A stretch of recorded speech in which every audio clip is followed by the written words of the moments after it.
This episode of the Y-Files is brought to you by PDS Debt. On May 25th, 1961, President John F. Kennedy made a bold and seemingly impossible challenge to Congress. I believe that this nation should commit itself to achieving the goal, before this decade is out, of landing a man on the moon and returning him safely to the Earth. That challenge accelerated the space race between the United States and the Soviet Union. The first superpower to land on the moon wouldn't just plant a flag, give a speech, and grab a few moon rocks. Dominion over the moon would be a source of national pride, technical superiority, and military supremacy.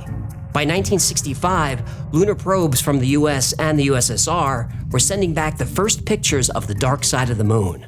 That's when the world's two greatest superpowers realized they were too late. The moon had already been claimed, just not by humans.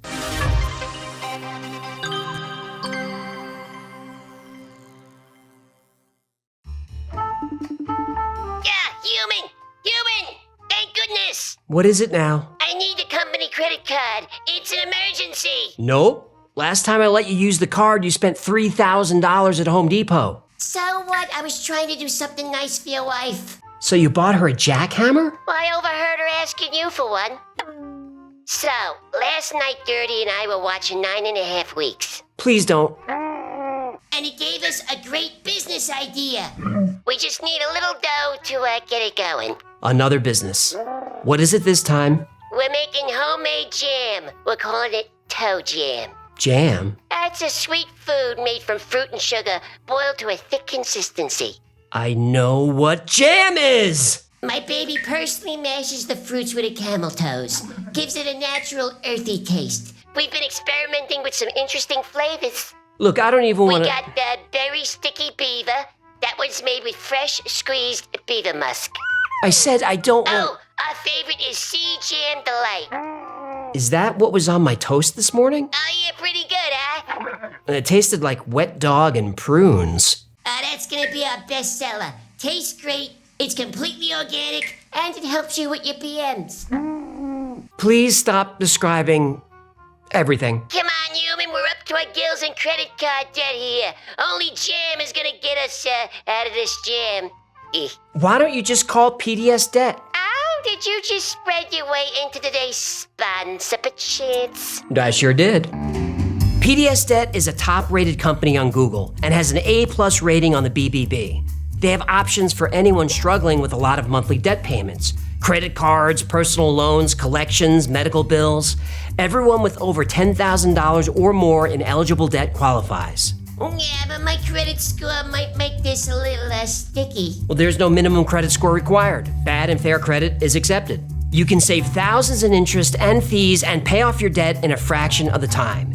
PDS is giving our qualified viewers a free debt analysis just for completing the 30-second online assessment at www.pdsdebt.com/files. That's pdsdebt.com/files. You got it. So no jams? No jams.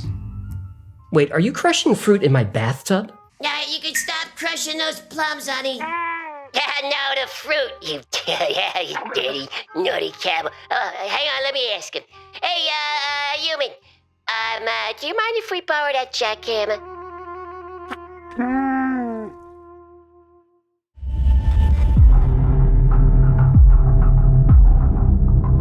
It's July 21st, 1969, and the man referred to as the Forgotten Astronaut isn't here to touch the surface of the moon.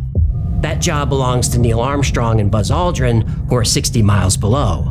Michael Collins orbits the moon, completely alone in space. I think you mean Michael Collins is alone in his trailer, while Neil and Buzz are on the soundstage, being dangled by wires or whatever. Okay, we know that you think the moon landing was fake. As phony as a $2 bill. $2 bills are real. You'll believe anything. Since we're talking about what the astronauts saw on the dark side of the moon, we're gonna have to assume that they were there. Go ahead. I like science fiction.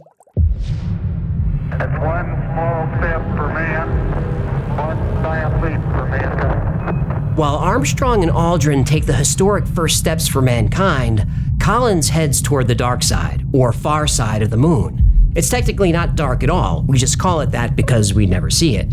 For the next 21 hours, Collins orbits the moon alone in the command module. Radio signals can't reach Collins without line of sight to Earth. So for 47 minutes of every lunar revolution, he's completely cut off from the rest of mankind. I am alone now, truly alone, and absolutely isolated from any known life, I and it. If a count were taken, the score would be 3 billion plus 2 over on the other side of the moon, and 1 plus God knows what on this side. Every time he's there, he loses all communication. Well, all human communication. In his headset, Collins hears an eerie sound. Had I not been warned about it, it would have scared the hell out of me. Every astronaut in the Apollo program is aware that they are not alone. Apollo 10 launched in May 1969, and their radio picked up a strange signal on the far side of the moon. They described it as whistling space music. That music even sounds outer spacey, doesn't it? You hear that? That whistling sound? Woo! Richard. Yeah, it sounds like, outer space-time music. Hearing it, you might think it's a transmission from Earth, but that's not possible. Apollo 10 was on the far side of the moon, where radio waves can't reach. Whatever these sounds were, they were definitely coming from somewhere on the far side of the moon. After the mission, NASA put the sound recordings in a vault. NASA's vault, also known as the Shredder. Well, that's true. The original high-quality recordings of the moon landings are gone. NASA said they either lost them or recorded over them, they're not sure. Or they never went up to the moon, and losing the tapes is a convenient way to cover it up. Or that. While Michael Collins is hearing eerie sounds coming over the radio, Neil Armstrong and Buzz Aldrin are having their own encounter on the moon's surface. But they aren't hearing things. They're seeing them.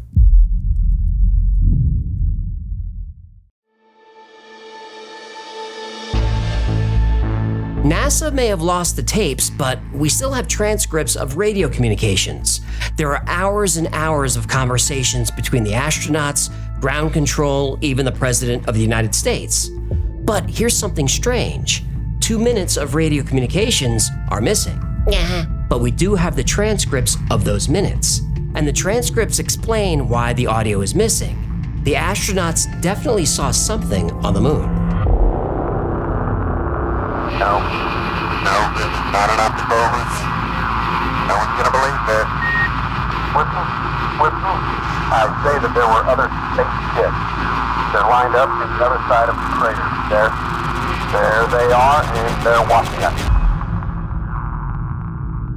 Buzz Aldrin and Neil Armstrong planted an American flag on the surface of the moon. The entire world watched them do it. But they left something else, something that we didn't see. Within a few feet of the first boot print made on the moon lies a small white cloth pouch. Inside that bag is a gold olive branch, a symbol of peace. Also in the bag is a disc. Ooh, I hope they let the copy of Journey live in Houston. They didn't. That's too bad. The escape tour was where I met my second wife. Do you mind if my first wife paid for the tickets. The disc... The little orange fish who grew up with a crazy wish. He took a midnight bowl going anywhere. What? You didn't see that coming? Unfortunately, I did. The disc was made of silicon and about the size of a $50 coin. Etched onto the disc are letters so small you can only read them under a microscope. The disc had messages of goodwill from NASA and 73 world leaders. Now, why bring messages of peace to an empty world? Because the Apollo 11 crew was warned that when they landed on the moon, they wouldn't be alone. Back in 1965, the crew of Gemini 4 experienced the first recorded UFO sighting in space. It's in the radio transcript from astronaut James McDivitt. I just saw something else up here with me, but just as I was getting close enough to it to take a good picture, the sun got in the way and I lost it. big arm sticking out of it, it looked like. I only had it for just a minute. After that sighting, NASA astronauts created code words for UFOs, like bogey, Santa Claus, and fire. When Apollo 8 went into lunar orbit in 1968, the crew saw a Santa Claus. We have Jim Lovell's report to Houston. Houston, Apollo 8, over. Hello, Apollo 8. Loud and clear. Roger. Please be informed there is a Santa Claus. That's affirmative. You're the best one to know. Is there something on the moon that NASA doesn't want us to know? The answer, of course, is yes. Do we know what they're hiding? Well, thanks to a few whistleblowers, that answer is also yes.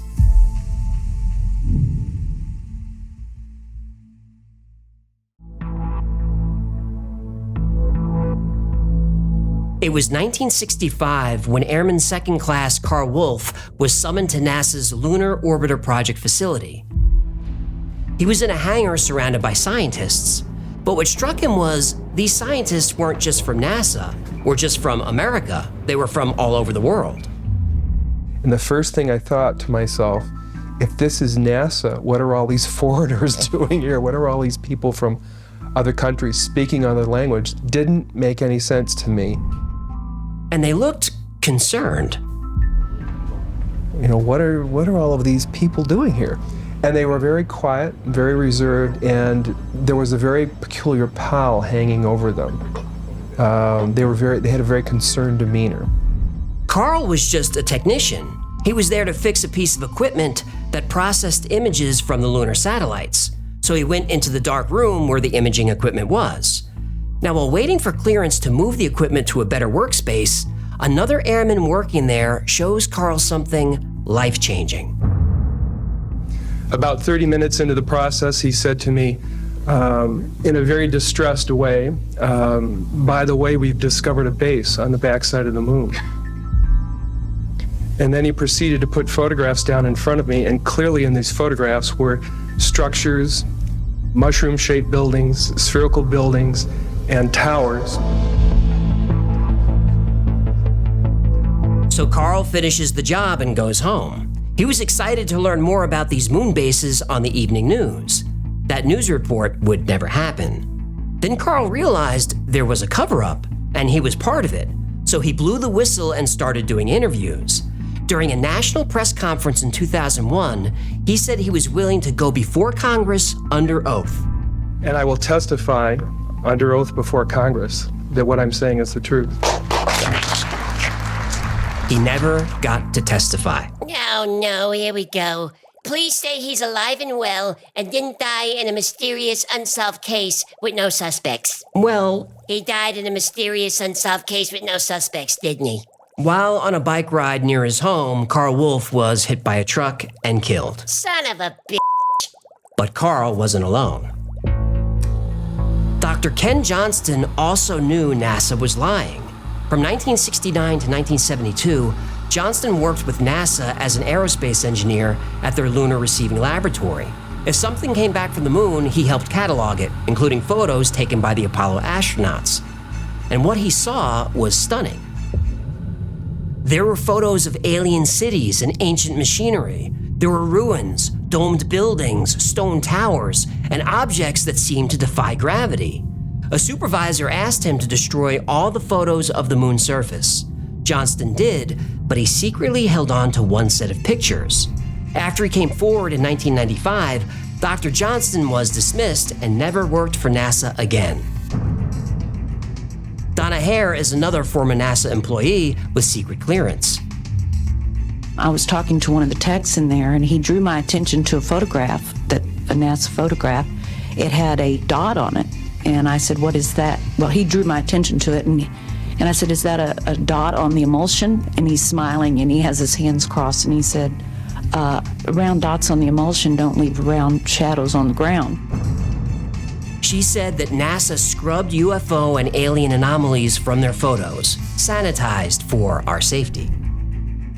And by its very nature, UFO, and I wanted to clarify that to a gentleman that was talking to me, means unidentified. So I did not know what this was. But I realized at this point that it's very secret, that it was kept secret, because I asked him, what are you going to do with this piece of information? And he said, we always airbrush these out before we sell them to the public. Robert Dean was a U.S. Army major who worked for NATO. In 1964, he saw a report called The Assessment. This report covered an alleged 1961 UFO incident with dead aliens. Dean claimed that NASA destroyed 40 rolls of film from the Apollo missions. Some of the saved pictures are of cigar-shaped objects seen by Neil Armstrong. There's a picture of a disc the astronauts saw as they orbited the moon. There are also pictures of huge buildings in the Landsberg crater. The astronauts in orbit above the moon were particularly fascinated by the Landsberg crater. There was construction going on.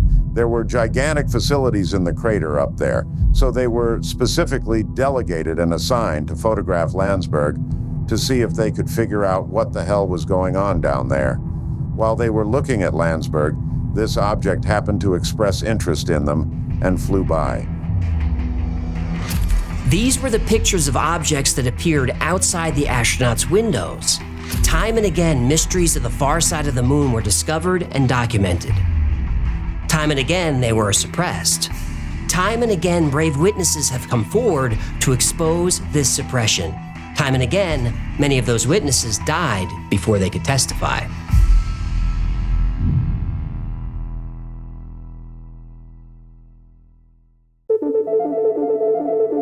NASA says we should trust them, but not whistleblowers. But how can we trust NASA when we know for a fact that they alter images? I did a whole episode on how NASA photoshopped pictures of Mars and the Earth, and some of their editing was pretty sloppy. NASA Mars cover-up link down the alley, Sally.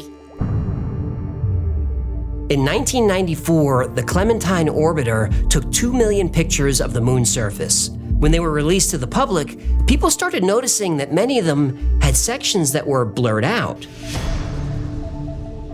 Here's an image of the Zeeman crater. Clearly, something is being censored. When other images of the crater were overlapped, compressed, and compared, it became obvious that something was there. This became known as the Zeeman object. Some people think this object is a giant spacecraft as large as a city. It's thought to be a ship because another picture of the Zeeman crater has been censored and shows a different object. When compared, overlapped, and enhanced, there appears to be another large ship. Now don't bother looking for the censored images on NASA's website. They're gone. Other anomalies have been spotted like giant footprints. Scientists have tried to explain them away as meteor impacts, but that's probably not what they are. These structures that we see stretching over tens of kilometers across the lunar surface do not appear to be related to impact cratering processes. Pyramids have been found on the moon's surface, obelisks and mile-high towers. As recently as 2021, China's moon rover took a picture of what's been called a mystery hut. NASA has explanations for all of these. They're tricks of the light, or pareidolia, where your mind sees an object in randomness, like a cloud shaped like an animal. Now, of course, we could know for sure if we would actually visit these structures, but there doesn't seem to be an appetite for that. Before the lunar missions, both the US and Russia planned to establish military bases on the moon. The original plan for the moon was not exploration, but weaponization. The US called its plan Project Horizon. And let me know if you want to see a full episode about this. It's pretty intense. So in the 1950s, getting to the moon was a major priority. We choose to go to the moon. We choose to go to the moon.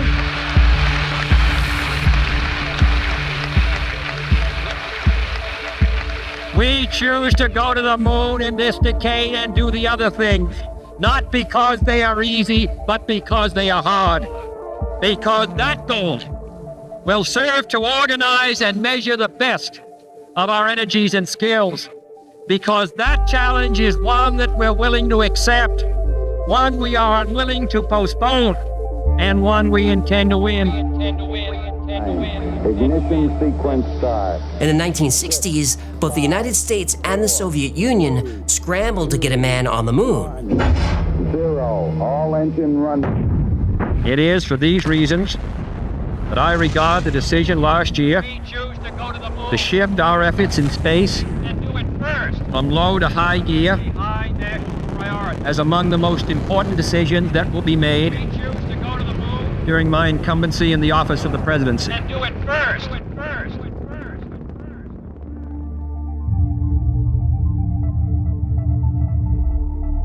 The U.S. got there first. Tranquility Base here. The Eagle has landed. The Soviet program was set back by a few failures, but they kept trying.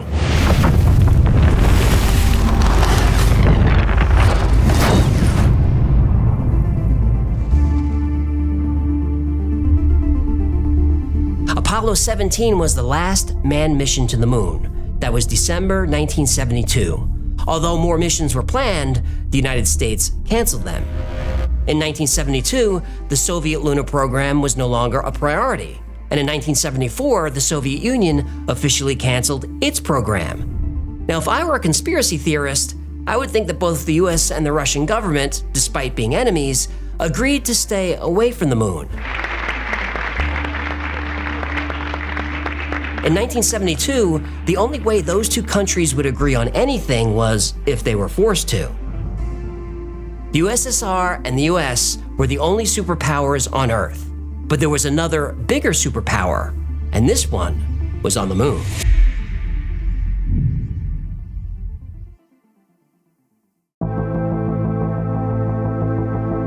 Astronauts of the Apollo missions hearing and seeing things, bases on the far side of the moon, whistleblowers uncovering proof. This story is full of wild claims, but let's break it down. The transcript of Apollo 11 seeing spaceships on the moon is unofficial, meaning probably fake. Someone supposedly captured the recording with an amateur ham radio and transcribed it. The Apollo 10 sounds were real. All three astronauts heard something when they went to the far side of the moon. But NASA says it was just interference between two different radios. But astronaut Al Worden doesn't buy that theory. The Apollo 10 crew is very used to the kind of noise that they should be hearing. Logic tells me that if there was something recorded on there, then there was something there. Well, I don't know what the hell that was, babe. The Apollo 10 astronauts never publicly discussed the sounds. Apollo 8 said they saw Santa Claus because they were in space on Christmas Eve. It was just a joke. Morning, Apollo 8. Pete here. I'd just like to wish you all a very Merry Christmas on behalf of everyone in the control center, and I'm sure everyone around the world. None of us ever expect to have a better Christmas present than this one. Hope you get a good night's sleep from here on and enjoy your Christmas dinner tomorrow, and look forward to seeing you in Hawaii on the 28th. Okay, leader, we'll see you there. That was a very, very nice ride, that last one. This engine is as smooth as glass. Yeah, we gathered that. An outstanding job all the way around. Now, the gold olive branch that Apollo 11 left on the moon is also real, as is the silicon disc with messages of goodwill. Buzz Aldrin almost forgot to place it, and Neil Armstrong had to remind him. Oh, if he forgot it, they could have done another take. Kubrick was famous for doing lots of takes in his movies. This episode is not about the Stanley Kubrick conspiracy. Stanley Kubrick moon landing video below. Thanks for that. Neil, Buzz, everybody back to one. Camera rolls, sound speeding, and action with the flag thing. Okay, we get it. As for the whistleblowers, well, as most whistleblowers do, they receive a lot of scrutiny. Critics say people like Ken Johnston and Donna Hare never worked as closely with NASA as they claim. Johnston only worked for companies contracted with NASA, and after he made his claims about stolen photos, he never worked at NASA again. Also, his story has changed a bit over the years. A lot of Johnston's moon photos have been debunked. Well, in my opinion, not fully debunked, but there are valid challenges to his photos. In the description, I link to the book Dark Mission by Richard Hoagland and Mike Barra. Dark Mission shows a lot of these photos. It's worth checking out, and you can make up your own mind. There you go, Barra. You got a plug. You happy? I'm teasing. To be fully transparent, Mike contributes to this channel. He's one of the people who got me interested in the moon. But I'm being honest when I say I read Dark Mission when it first came out, and Richard Hoagland was one of my favorite guests that Art Bell would have on Coast to Coast. So the book is fun, and the link is below. Now, back to the whistleblowers. Donna Hare was also a contract worker. Her clearance was relatively low, and she made that clear. But the only proof we have of her story is what she says. And I was just amazed that they had a protocol in place for getting rid of UFO pictures. The same is true for Carl Wolf. He was very much who he said he was, but the only evidence we have of what Carl saw is what Carl said he saw. We walked over to one side of the lab and he said, by the way, we've discovered a base on the back side of the moon. And I said, whose? What do you mean, whose? The whistleblower stories are compelling. To me, Carl Wolf sounds sincere, but without hard evidence, there's no way to know for sure. Now, I'm glad whistleblowers come forward, but always be skeptical of them. Some of them are telling the truth, and some are just spreading disinformation for Air Force intelligence. Which ones are telling the truth? I have no idea, and I think NASA and the US military like it that way. If there's any hard evidence about bases or ancient ruins on the moon, NASA has it, and if they do, it's classified, and we're not going to see it. But hard evidence or not, the moon is weird.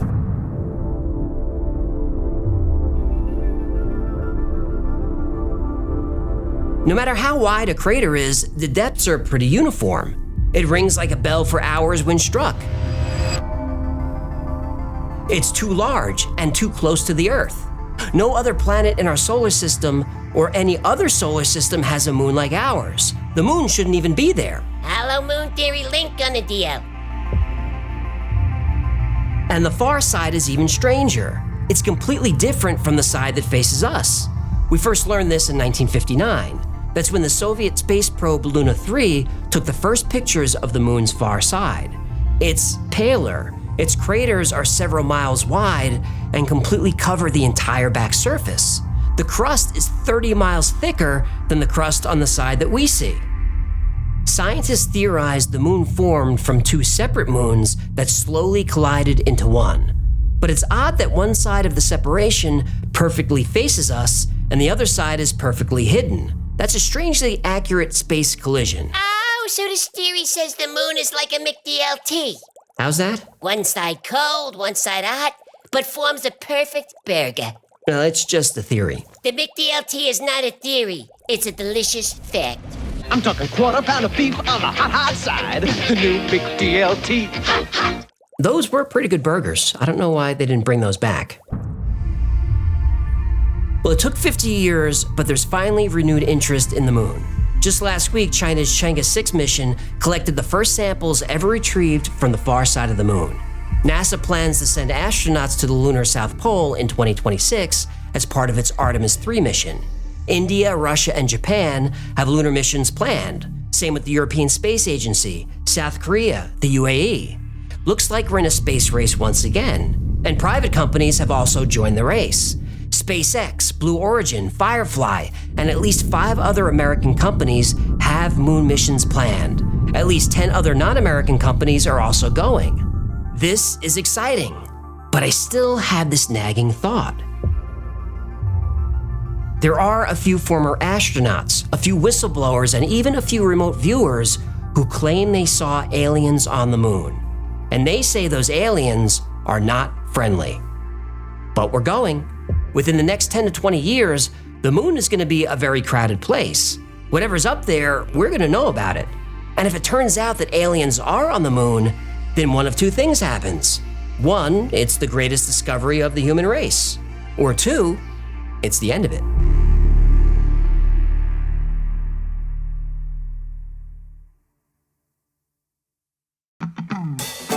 Thank you so much for hanging out with us today. My name is AJ, that's Ecclefish. Ciao, you spicy meatball. This has been the Y-Files. If Jet Butter learned anything, do him a favor, subscribe, comment, share, like. That stuff really makes him happy. Like most topics we cover on the channel, today's was recommended by you. So if there's something you want to see or learn more about, go to theyfiles.com/tips. And remember, the Y-Files is also a podcast. Twice a week, I post deep dives into the stories we cover here on the channel. I also post episodes that wouldn't be allowed on the channel. Those are called unredacted. Anyway, the podcast is called, wait for it, the Y-Files Operation Podcast. It's available everywhere you get your podcasts. Now, in between episodes, if you need more Y-Files in your life, and not everyone should have more, but some people need it, check out our Discord server. We're over 50,000 members over there. 24/7, there's someone talking about the same weird stuff that we're into here. It's a great community, it's a lot of fun, and it's free to join. And if you want to know what's going on with the Y-Files at any given time, check out our production calendar. It's at theyfiles.com/cal, and we post our episode schedule, podcasts, live streams, everything. Special thanks to our patrons who make this channel possible. You make this episode possible. You made my life possible. Every episode of the Y-Files is dedicated to our Patreon members. I really don't deserve the support that you give, but I'm grateful for it. And if you'd like to support the channel, consider becoming a member on Patreon. It's as little as $3 a month, and you get access to perks like videos early with no commercials, merch only available to members, plus you get 2 private live streams every week just for you. The whole Y-Files team is on the stream, and you're welcome to turn on your webcam, ask a question, ask personal questions, talk about anything you like. The conversation always gets a little weird, but it's always fun. I think it's the best perk to be a Patreon member. Another great way to support the channel is grab something from the Y-Files store. Grab a Hecklefish t-shirt, or one of these coffee mugs with my face on it. Then you stick your fist in there, or a hoodie with my face, or something with my face on it. Don't forget these squeezy animals, squeezy talking fish toy dolls. They talk at everything. Those are the plugs, and that's gonna do it. Until next time, be safe, be kind, and know that you are appreciated.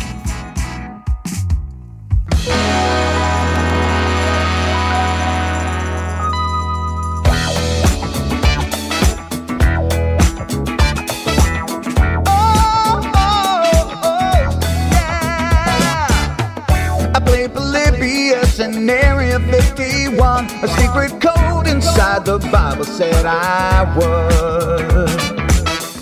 I love my UFOs and paranormal fun, as well as music, so I'm singing it like I should. But then another conspiracy theory becomes the truth, my friends, and it never ends. No, it never ends.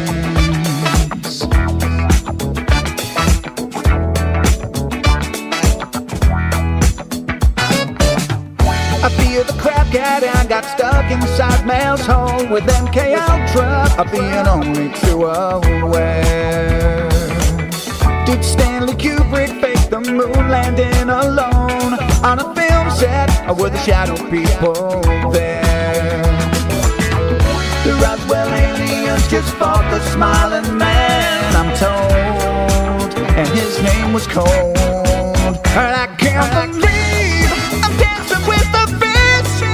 Hecklefish on Thursday nights, Wednesday J2, and the Wi-Fi's helping me all through the night. All I ever wanted was to just hear the truth, so the Wi-Fi's helping me all through the night.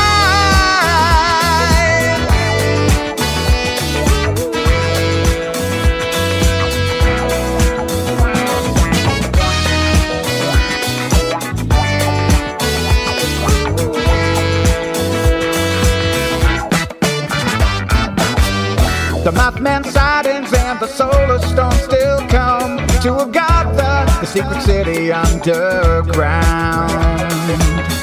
Mysterious number stations, planet Earth 02, Project Stargate, and what the Dark Watchers found.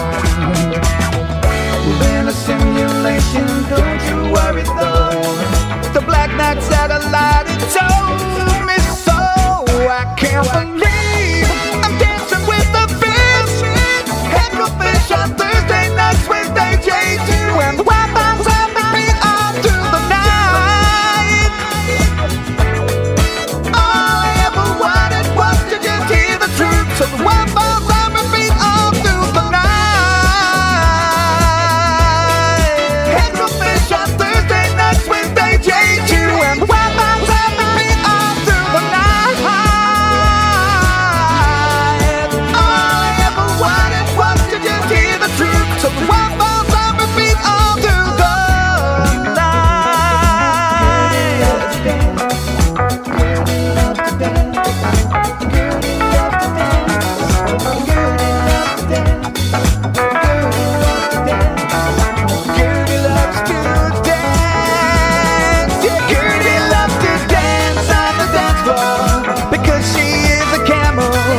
Camel